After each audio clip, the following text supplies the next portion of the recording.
Hello, everyone, and welcome to another guest call. Today we're going to have Meredith with us. So the agenda goes as follows. We're going to have a 5-minute introduction. Then we're going to have around 15 to 20-minute tour with Meredith.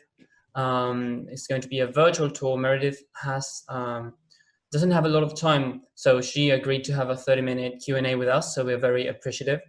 And after this virtual tour, we're going to have a Q&A session that's around 30 minutes long. And then we're going to have some closing notes. Okay, so a little something about Meredith. Meredith Glaser specializes in understanding urban processes and design perspectives that prioritize the end user and their communities. As a PhD researcher at the Urban Cycling Institute, she is interested in using the bicycle and its diverse user group as a lens to examine the dynamic social, emotional, and experimental systems involved in contemporary urban planning, policy, and transport practices. She's also interested in how these systems can be learned by new bicycle user groups, transferred or tested in new different mobility environments, or influence policy or the built form through experimentation or living labs. Meredith is also founding director of the summer school planning, the Cycling City of the Institute. So, our virtual tour around Amsterdam's cycling infrastructure. Among many professional circles, the Netherlands is known for its successful models of sustainable transportation, especially its mature and dedicated bicycle policies, investment and political capital. The bicycle seems integrated in nearly every aspect of Dutch life. Why is this, and how did it come to be? First, we'll ride along with Meredith on this virtual bike tour of Amsterdam. Then, during the Q&A, you will have the opportunity to discuss with Meredith not just Amsterdam's cycling infrastructure, but also what your city could learn from Amsterdam's story of change. We encourage you to take notes of your thoughts and questions that might occur during the virtual tour in order to enrich our conversation later. So, before the Q&A session starts, we encourage you to write your questions in the chat screen, and Artem will be moderating and queuing the questions. We will ask the questions on your behalf. So, moving on to the virtual tour, I'm going to stop sharing screen for a minute, and we're going to share the virtual tour. I want you to consider where all the other modes are, and by modes I mean other ways of traveling. Where are people driving cars? Where are people walking? But try to think about where does the car go when I'm here on the bike lane? All right, and what are the interactions?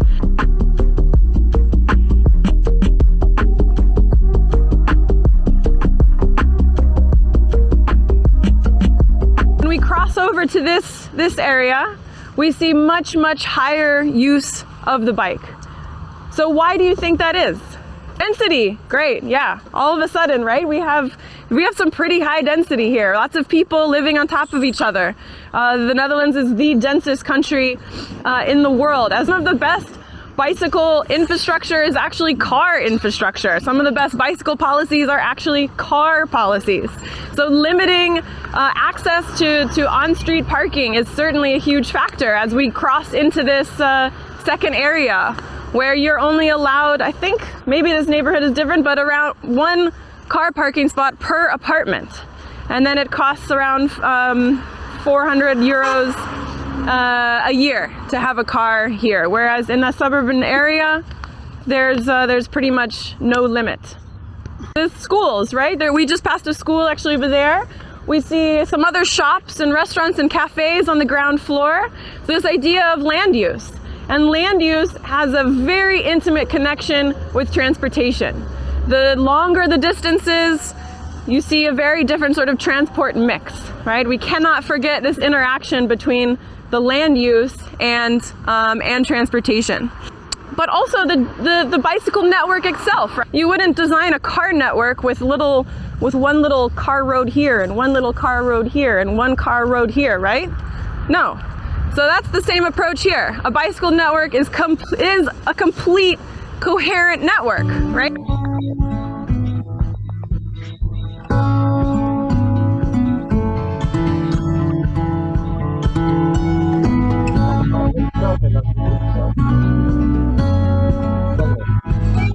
So here we are at a roundabout. And the Dutch engineers really love roundabouts because it is sort of this maximum efficiency, right? But it is this perspective that we want to have maximum efficiency from A to B. All right, so you will see no traffic lights, right? Except for the tram. The tram has priority. So if there's a tram there, it's signaled to be red for everybody else and green for the tram. But otherwise, it flows as one continuous intersection, basically, right? With a big blob of green in the middle. You will notice the red all around. The red signalizes the red carpet for cyclists. The other major sort of reason why there are no lights, traffic lights, is that there are signals on the pavement. And so then that means that we don't have to have tons of signs in making up valuable visible space. Two components of sustainable safety or systematic safety is one, humans make mistakes. We are fallible individuals. And two, any traffic deaths or any traffic injuries resulting in the public space are unethical. Let that sink in for a moment, right? I think this is such a key principle that the Dutch government has decided that we are responsible for keeping our people safe. We are responsible for designing the infrastructure that they ride on a daily basis. So we are accountable for any injuries and fatalities, deaths that occur in this space. And so that is taken extremely seriously. This was implemented in the 90s.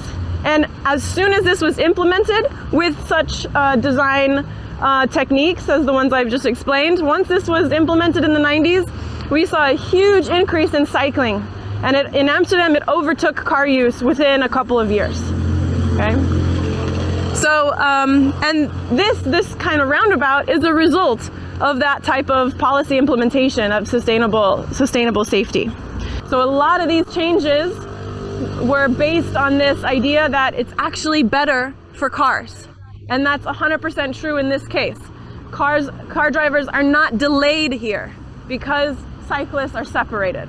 All right, so that's the other main lesson for this type of implementation.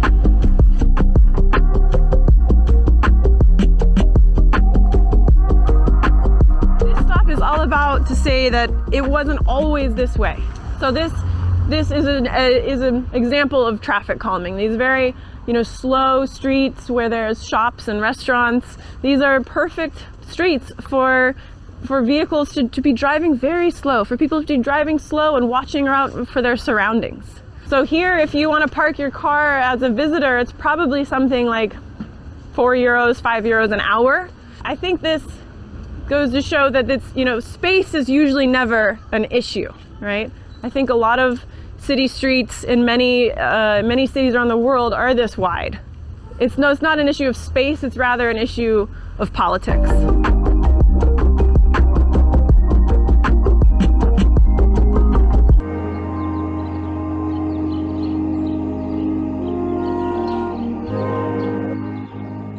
We came from, this idea of experimentation and also this new challenge for the city that cycling is growing in certain parts of Amsterdam. And so designers and planners are having to go outside of standards and guidebooks and guidelines to accommodate this growing challenge and growing need. The street used to have parallel parking all together. It's so new. I haven't had a chance to print out what it used to look like. And you see, and it's in the place of where the car parking was, is new bike parking, and also these sort of green, you can see on this side maybe better, these sort of green areas for plants and greenery, and in some cases maybe picnic benches and things.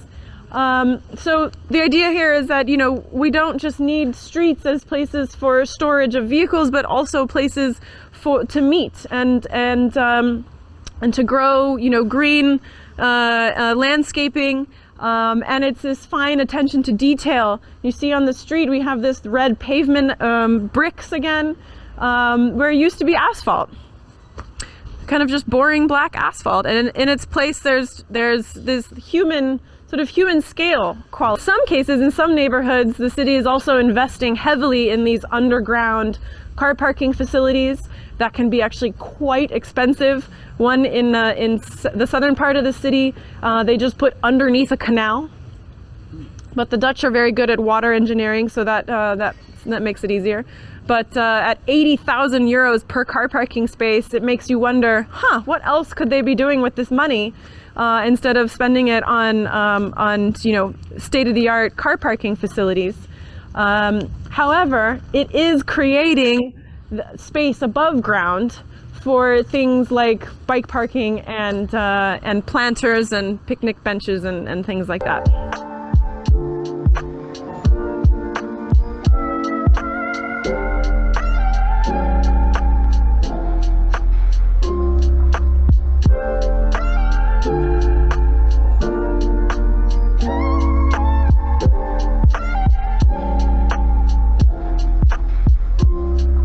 In the 60s and 70s, this is what it looked like. It was a highway through to the city center.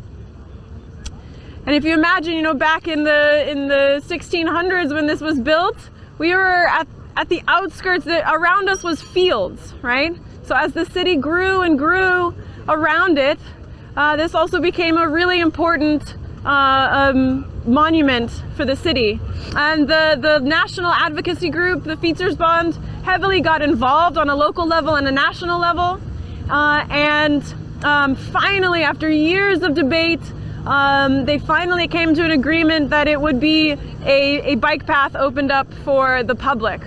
And I think the result is something that could not be put into any engineering model, because so many people actually go out of their way to use this bike path on a regular day, on a regular commute. And that experience of going through this tunnel, you get almost chills, because you're underneath the Dutch masters. It's part of this very artistic, emotional experience. But it hasn't. This is all to say, it hasn't been easy. It's not like all of a sudden the whole nation decided we're going to be a cycling nation and poof, it's done. It's been inch by inch, curb by curb. It's been something that is continually developed, continually experimented with, and also continually debated. But in the end, the politicians, right wing or left wing, it's now such a part of society that it's not necessarily political anymore. The former alderman of traffic has said cycling is not something that is right or left. It's just something that needs to be done.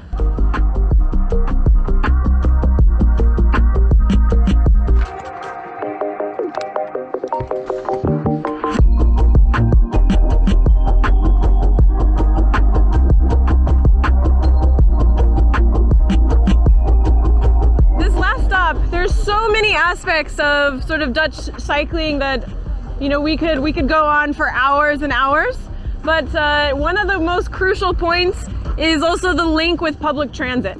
We have several tram lines, at least 3 tram lines going here, and right across the street from me, it's discreet, is the newest multi-million euro north-south metro line running this access of the city center. And behind you can see all the bike parking, and to the left, to the right, all around this traffic circle is bicycle parking. Because at most train stations, all the policymakers suddenly realized about 8 years ago that they had this problem, and it was the bicycle parking problem. All of a sudden, not all of a sudden, but over the years, they've noticed that people are riding bicycles are parking their bike in front of the station. And they've been piling up and piling up and piling up. So if you go to Amsterdam Central Station, you'll see this huge 4-story barge on a river, on the water, of bicycle parking, right? Has anybody seen that? Have you seen that? Yeah. So that was actually a temporary installment in I think the 2000 maybe? It was supposed to be there for 6 months. it's still there. Okay, and now the city has realized that, well, hey, we have a lot of people riding bikes to the station. Let's actually accommodate for that. All right, let's put in facilities, safe, high quality facilities for people to park their bicycle. If you looked at, in the Netherlands, what percentage of the Dutch population is within a 10-minute walking distance of a train? You get 10% of the population, 10%. If you add the bike to 7.5 kilometers, which is kind of long, it's kind of a long bike ride, for my standard at least, but it's possible still by a bike, then you get 85% of the population. And you not only have one train station, but you have 2.3. So also your choice enhances. So depending on your destination, you now have choices, you have more flexibility, and the train operator, the NS, has also realized this as well. So about 12 years ago, they started a bike sharing scheme that's based on station, per station, right? So if you go from Amsterdam Central Station, you want to go to Delft, at every station in the Netherlands, there will be a fleet of bicycles waiting for you at your destination station. And this system has become so popular that they have to add more and more bicycles to these fleets at stations. So for €3.90, you can have a public bike for all day in whatever that destination city. You have increased your flexibility even more because you have this bike instead of relying on public transit, especially in the city that you may not know very well. The Netherlands has become this hub for knowledge and experience, right? I mean, this is one of the only, if not the only country in the world where you can go to virtually any city in the Netherlands and see and experience a very high rate of cycling, even in the worst cycling city in the Netherlands, right? The worst cycling city in the Netherlands is Almere, just near Amsterdam, and they only have 16% of all trips are by bike, but even 16% any other city in the world would sort of love to have, or at least love to reach. So, so the Netherlands has become this sort of hub for knowledge. And at the Urban Cycling Institute, we participate actively in European projects. So actually, Munich is one of the cities we're working with, in addition to Copenhagen, and I think 23 other cities are in our European projects. And it's all around transferring this type of knowledge and practice and policies to other countries. And how do you do that? Because of course you deal with geographical, legal, financial, network, organizational, all these types of differences. And so it's become a very interesting topic of transferring this type of knowledge. So if you want to see the entire video, it's about 45 minutes long. Artem will be putting the link in the chat. And well, now we want to officially welcome Meredith. Thank you, Meredith, for being here with us today. And Artem will be moderating the questions. So write down your questions in the chat. And so now we can begin with the Q&A section. Can I just get confirmation that you can hear me? Yes, we can. Yes. Okay, great. Test it. Good. Yeah. Thanks, guys. This is great to be able to participate in this and talk to some people, I guess, all over the world. I don't know exactly where everyone's from, but I do see some familiar names up on the list up here. So thanks for joining. You can jump in, or you said to one question, you said, okay, was asked already, what you're referring to by sustainability safety. And while you're answering that question, maybe we can also put the second question in, where Dale is asking whether a certain Dutch design has been already implemented in terms of places in the USA or any other places you may have heard of or you actively participate. Yeah, great. Thanks for these questions. Sustainable safety, it's a really great question, or systematic safety, I was also called. There are tons of resources on this term and how it is implemented and how the policies are developed, all over the world, really. The idea originated from Sweden back in the 70s, and today's version in the US is called the Vision Zero, or one sort of strand of it is called Vision Zero. So yeah, so the principles of sustainable safety, I mentioned them quickly in the video. I don't know if you could hear them, but one of the main principles is that humans make errors, and that the deaths or injuries occurring from these errors are unethical. The second principle is that the government is responsible for keeping people safe in their public spaces. And then third, the design of streets should reflect the ability for humans to make errors. And so that's sort of the key principles around sustainable or systematic safety in streets. And then to implement this policy, there's a range of options that people have, governments have used. But in the Netherlands, back in, I think this was the late 80s, early 90s, how they implemented it was in a road classification.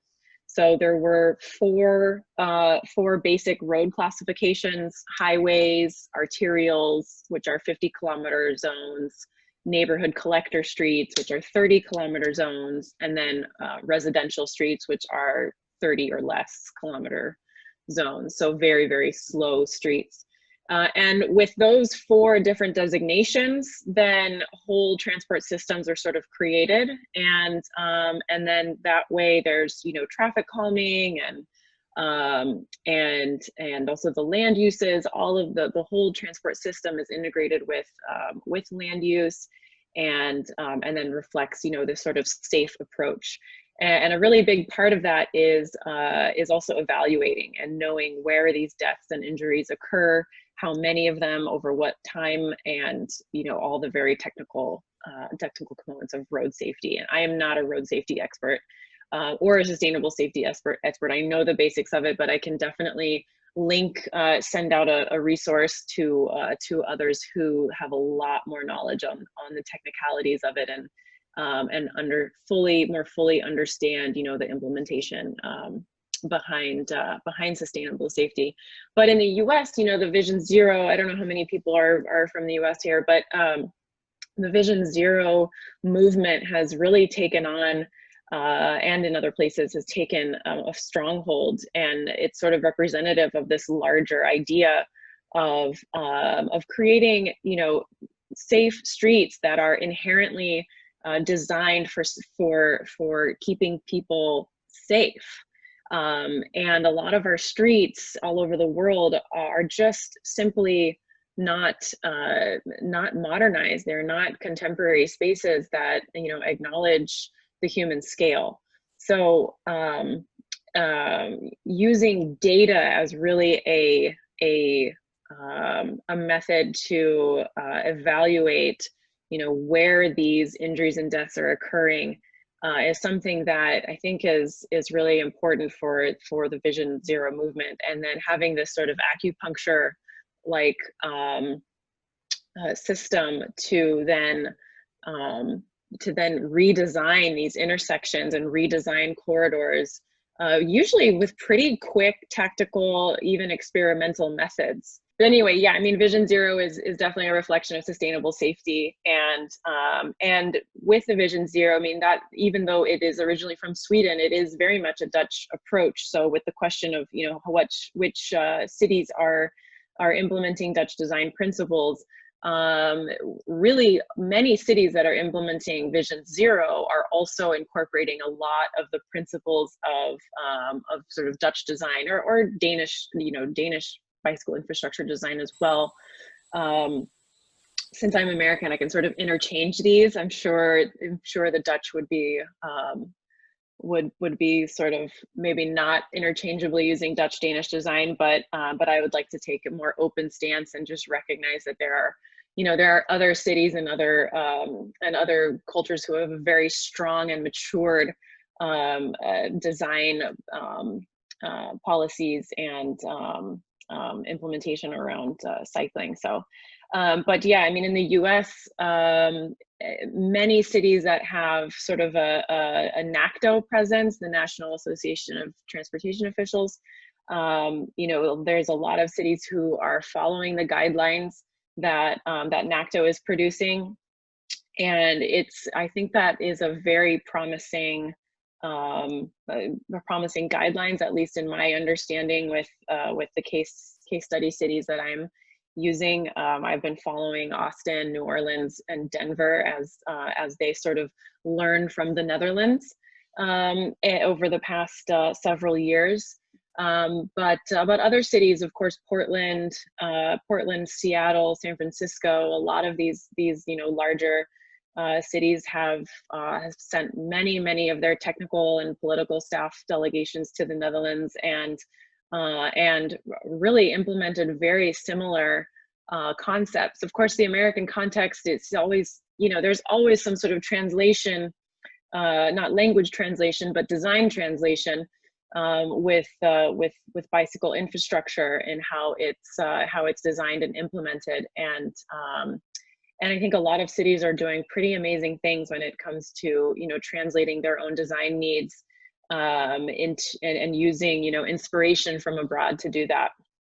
So yeah, I mean, I would say, NACTO is a pretty strong presence, but they're also, even from private consulting firms, Tool Design and Alta Planning. I mean, there's a lot of great work going on to sort of incorporate these ideas of sustainable safety and sort of the road classification hierarchy, and also just public spaces in general. There's a lot of really interesting public space treatments going on, painting intersections, street painting, the street experiments, a lot of interesting things. So and there's tons of resources out there for those. So I don't think I need to go into those. But maybe let's move to another question, and in the feed. Yeah, so let's move to the other side of Netherlands, towards the east to Australia, where we have the questions on where we can stay on the topic on the road classification, what you're just mentioning, on how to make roundabouts safe, and how do the Dutch people perceive it. And there's similar questions coming up on the cultural terms. What can other nations or cities learn of the Dutch culture to intensify cycling and to reduce car ownership or car rides in the city? Perhaps maybe this might be a case of the city of Almere near to Amsterdam. You mentioned it in the video, one of the worst cities. Maybe this is that's a good example. I feel bad now saying that. I hope there weren't any planners from Almere. Almere is a really interesting city. I took a German delegation to Almere. One of the reasons why, I mean, I don't want to say worst city. I mean, it just has some of the lowest cycling rates. It is a suburban sort of, bedroom community almost to Amsterdam. So in that respect, there is a high car ownership rate in Almere, but there's also very high public transit rate because the proximity to Amsterdam and even to Utrecht, other large, employment centers. So that's one reason why Almere does have the low cycling mode share, is because cycling competes pretty heavily with public transit. And we also sometimes don't even know what actual mode share is with public transit, because so many people ride their bike to train stations, and then they get on the train and they go to their destination, and then they get they either have a bike at the station or they ride a public bike share bike. So it does have one of the lowest bike share or one of the lowest bike mode share rates. And there's a lot of reasons. Of land use, the uses of land are very different in a city like Almere, where the separation of homes and work and play are very, far, or not very, but they're farther away from each other. So in this way, it's actually a great city to go to for delegations from places like the U.S. or even middle-sized cities like the U.S. To see that, even with a very complete bicycle network, they can still achieve really high cycling rates. I mean, 16 to 20% of all trips are still by bike, even though it's one of these more suburban context cities. So So that's one of the lessons for a place like Almere, similar to maybe Rotterdam. Rotterdam is a large city in the southern part of the Netherlands, and it also has much higher separation of uses, but still a very, very complete, robust bicycle network, and about 25% of all trips are by bike. So even though you have a high separation of uses, even with a very strong bicycle network, you can achieve a pretty high mode share. What were the other? There was sort of like a whole bunch of questions in that. Yes. Artem, what was the other ones? We continue on this topic. There was some interesting question just came in at the bottom. It's regarding the larger cities. So how to scale up the cycling infrastructure for larger cities, as currently we've seen in Paris, the building up these 15-minute cities. Is it something, a process of building up the infrastructures to get people more on cycling, or the combination of active traveling? Yeah, I mean, that's the golden question, right? Is how do we scale up these issues, and how do we scale up cycling? I mean, it's a range of policy integration, and also using innovation,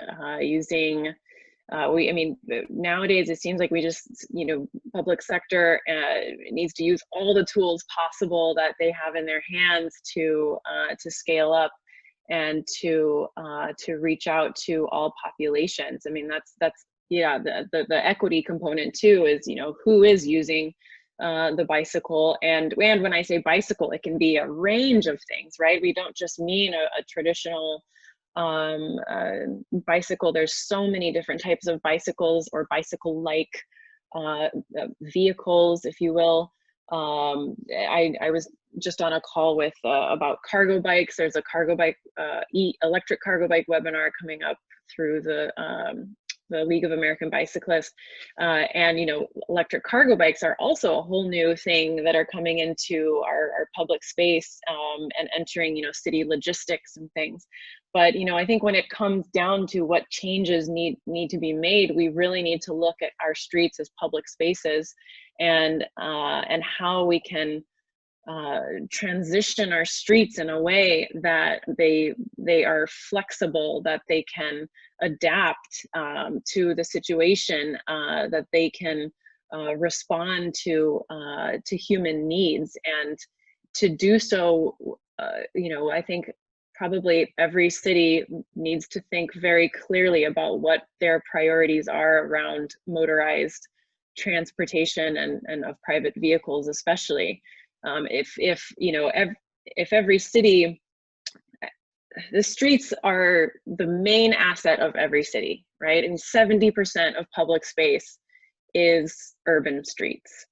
So if we think of that as the main city asset, then I think we can think pretty clearly that this asset should be treated and given to the people, and the way that the people will move, and the way the people can play and meet and interact,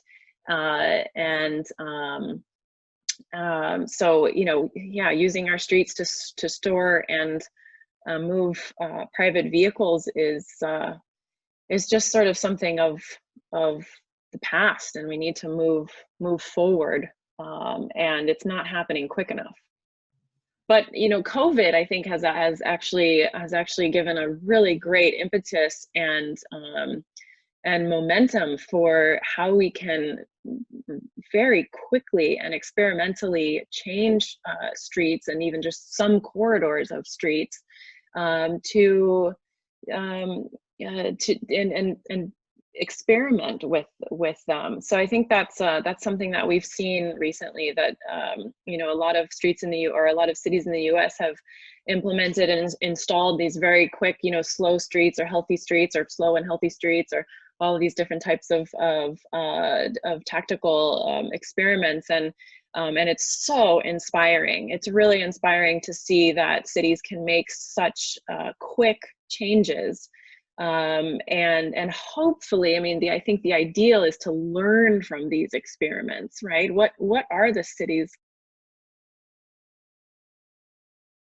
what are the about their streets, and also hopefully taking away that a positive notion that the streets can change, that they can do it overnight. So I think that's also been really fascinating to watch, this sort of natural experiment of changing streets so quickly, so rapidly. Because for the most part, for the past 100 years, our streets have been coded, basically to move cars. And now there's all these new forces coming very, very quickly, and using our streets in all these different ways. All this shared mobility, all the micro mobility. I mean, bikes are just one thing, but e-cargo bikes, all the new city logistics, and all these things are taking demands and making demands on our streets, and our streets are simply unable to innovate and to transition. But a lot of that, it seems like, comes down to these very, kind of minuscule coding and review and environmental impact, and things that just, that are holding back innovation on our streets. But I'm going on and on. So there's some other questions. Yeah, I think if we stay on this one and relating to this topic you're just mentioning on these people changes and philosophy, there's like these questions, like Marco also has been mentioning in his lectures, is about that cyclists in the Netherlands are like dancing with each other, and now the coordinates, looking into each other's eye. How does this translate, or how can we teach this Dutch culture element of dancing on the bike to other nations, other cities, where the cycling is still in the low uptake, as Mark was mentioning in the UK, that do not have this attitude of looking to others and not having this conscious available to be like, to do a dance on the bicycle, as Marco will put it in words.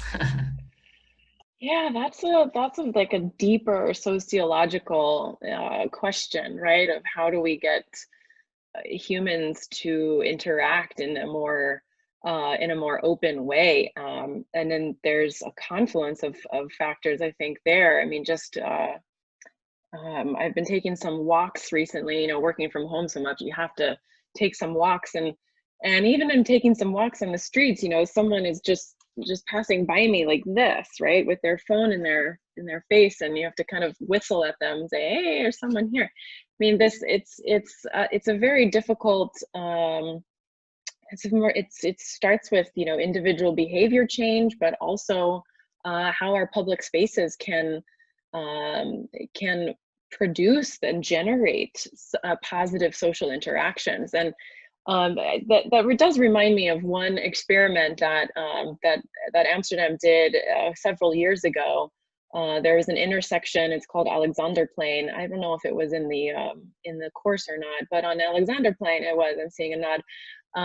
They decided to do a pilot where they turned off the street lights to see if that would actually increase the flow and numbers of cyclists on that route.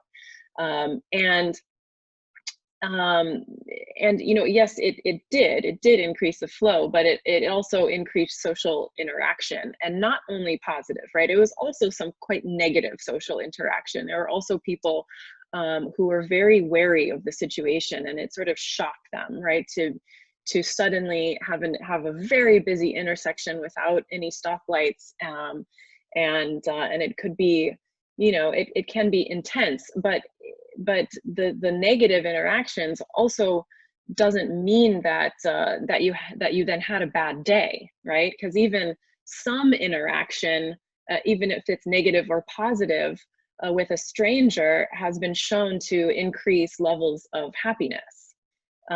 So there is some recognition that even if it is a sort of negative emotion that is elicited, that you can still have happy thoughts, or be or feel included, and have these other feelings of social capital or social cohesion, so there is a role that public space can play in that, and maybe it starts with like a pilot, right? That, like what Amsterdam did. And even in the city of Amsterdam, they were these civil servants and politicians, they were nervous for this experiment, but it gave them the bold reassurance to do the experiment elsewhere after the results came in, knowing that, oh, this actually can work. We can trust our people. We can trust our citizens to have these interactions and to negotiate and move through these places. And maybe it actually makes them happier. We don't really know. It's, the science is still out, but yeah, I mean, so I think for some cities, it starts with having, that sort of bold vision, and then also taking some intermediary pilots, demonstration projects, working with student groups, with universities. Those are great places to have demonstration or experiment projects.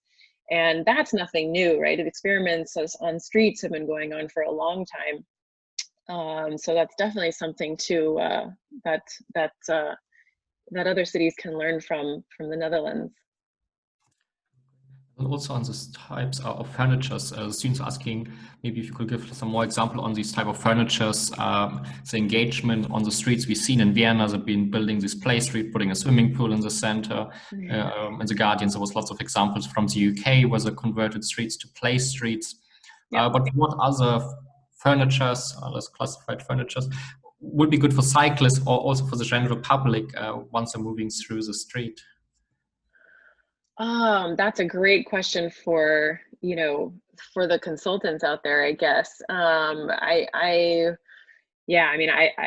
not off the top of my head, I don't know what's been, been done. I know that years ago, Copenhagenized did some interesting sort of, street furniture for cyclists, where you can put your like a handle almost on the street, on the push button, near the push button, so you can kind of hold on to it, or a little footrest, right near the stoplight, because people really cyclists like to put their feet up on things, but I think these sort of street furniture, they're great for places that have like this existing sort of maybe culture around cycling, to acknowledge cyclists. The city of Amsterdam was looking into how to sort of appreciate their cycling people more, but even simple things like accessible bicycle parking, for people in sort of emerging cycling contexts, knowing that there's a place to safely park your bicycle can actually mean a lot, right? That, oh, the city is taking care of me and my bike and the way that I move around, or even subsidies for buying a bike or fixing a bike. Like in Paris, they were giving out subsidies to do this, to fix up old bicycles. So there's a lot of other great ways to stimulate not necessarily behavior shifting, but behavior maintaining, because that's also something that for the Netherlands is very important. That not only do Dutch cities want to increase cycling, but they also want to maintain existing cyclists, and not have those cyclists switch back to another mode. So it's also something to consider for those who are involved in awareness raising campaigns or educational promotional campaigns about how to sort of maintain your existing group of dedicated cyclists, but to also consider how that interacts with new cyclists, and what do new cyclists need rather than existing cyclists. I mean, even things like wayfinding, right? In the Netherlands, there's a very comprehensive wayfinding system where there's signs with how many minutes there are to the next, if you're on the bike, how many minutes there are to the next little point, where then you can look on the map and then see where you need to go from there. I mean, just having signs in the public space also has shown that it's a very nice feeling even as a pedestrian, to know that, oh, okay, there's a sense of safety, there's a sense of trust in your environment when you know where you're going. And as a pedestrian, as a cyclist, it's a very similar thing of knowing that you're taken care of in that way. And there's a lot of work on that. Gale Architects does a lot of those walkability studies and public space analysis on feelings of belonging, and things like wayfinding and other public space amenities like benches and lighting and stuff like that. That all contributes to this sense of belonging and I don't know, social capital, and feeling like you're taken care of. Great, thank you. And as we're coming closer to the end, also always the most interesting part is what can we take away and what can we go to our local governments, advocacy groups, to encourage them to build our cities, our communities cycling friendly, and especially also regions where it's been always said we are a very hilly city, we are on a mountaintop, or we are in the valley area. What can students take back home to the local council or advocacy groups to make cycling a stronger point? Yeah, it's a really good question, and it's another one of these golden questions, right? Of how can we not only embrace this, how can we promote it, how can we get the politicians and the decision makers on our side.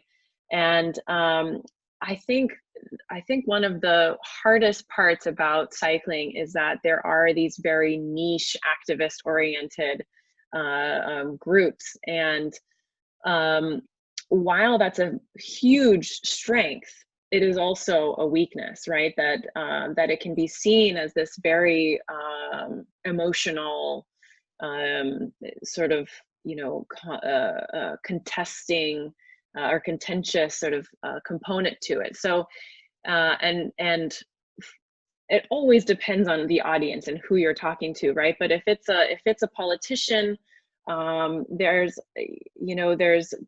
definitely a game. I mean, politics is a game, right? And there's probably people on this call who know a lot more about their local politics than I do, most certainly. And I've never been a politician, so I don't know that to the the very personal side of it. But it seems like when you attach cycling to another city or urban goal, sustainability or housing or employment or all these other very difficult challenges, there is more success than if it's just this standalone concept. So in a lot of cities that I've worked with, but also studied, for example, in one city, they've really attached cycling to their transit plan and saw the benefits. Actually, here in the Netherlands, they could literally see the connection of the bike train system and how the bicycle augments the train system and how the train system augments the bike system, and they're this virtuous cycle. And so when they went back to their city, they really got together with their transit authority and said, this is how we need to make this work. The transit authority wants to expand services, build new light rail lines throughout the whole city. We need a bicycle network plan that builds off of that transit plan. And when we have, especially in a place like the US, this is Austin, by the way, especially in a place like Austin, you think of sprawl, you think of these places that are very far apart. Mass transit is a very efficient way to augment bicycle planning.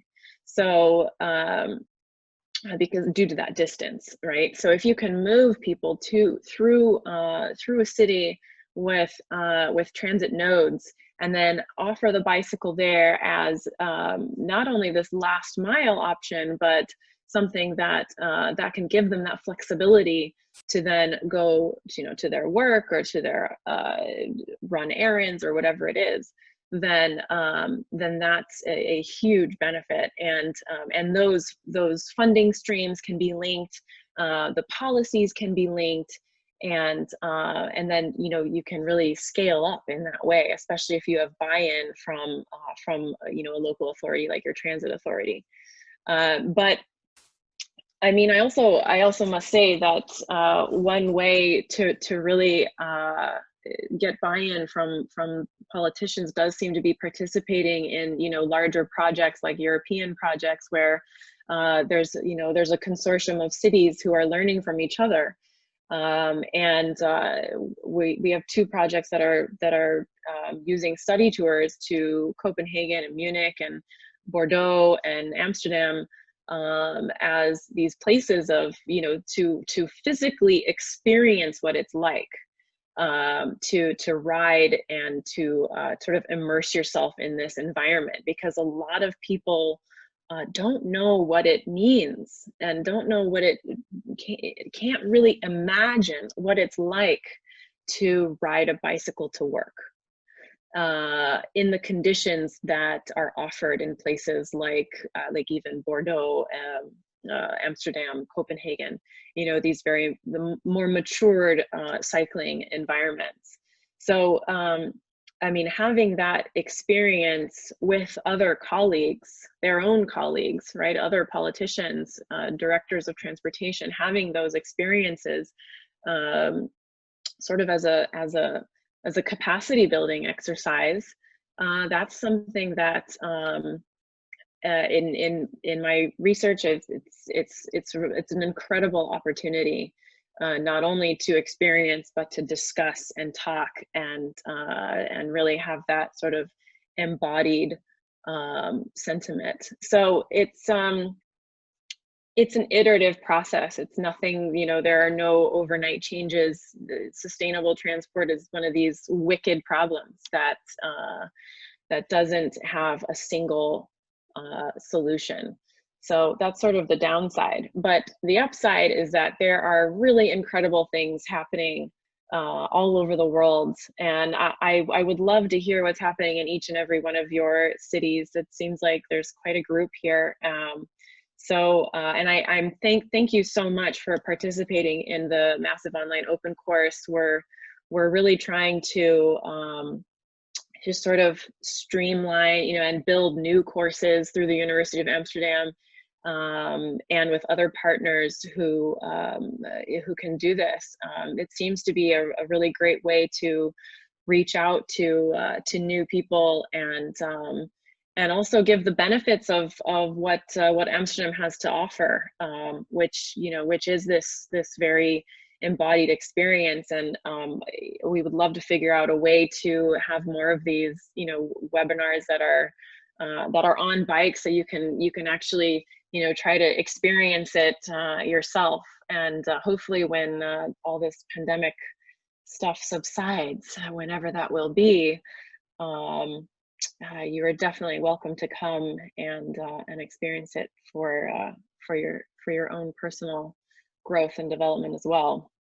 But definitely feel free to reach out to our mentors if you have other questions, and we're happy to provide resources. I mean, for sustainable safety, the Crow manual produced in the Netherlands is probably one of the best resources, but also the NACTO guidelines and NACTO books have been very well received across practitioner circles. So yeah, we really appreciate all the following and the hard work, and also I want to say thank you to our mentors, Facundo and Artem. I don't know where he went. Did he have to go? Oh no, there you are, Artem. Yeah.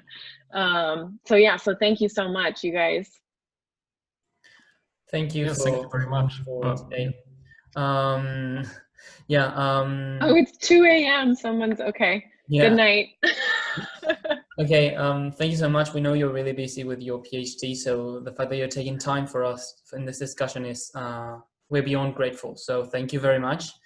No, thank you. And we're going to just give short closing notes.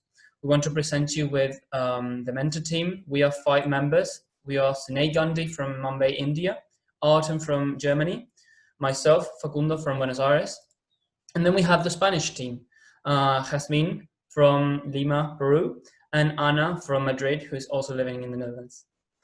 And we want to tell you that we are going to have one more guest call. Katia Morsueva is going to be giving her own perspective on making a difference in her community. She is a former MOOC student, so she's one of us, she's one of you, and she's going to be given the more activist perspective. So we welcome all of you for the next call. The link to the Zoom call is on the forums and on the same email we sent the last calls as well. So be sure to follow us on Instagram at Urban Cycling Institute if you have any questions. And we'll see you on next call. Great, thank you so much. Bye all. Thank Bye, you. everyone.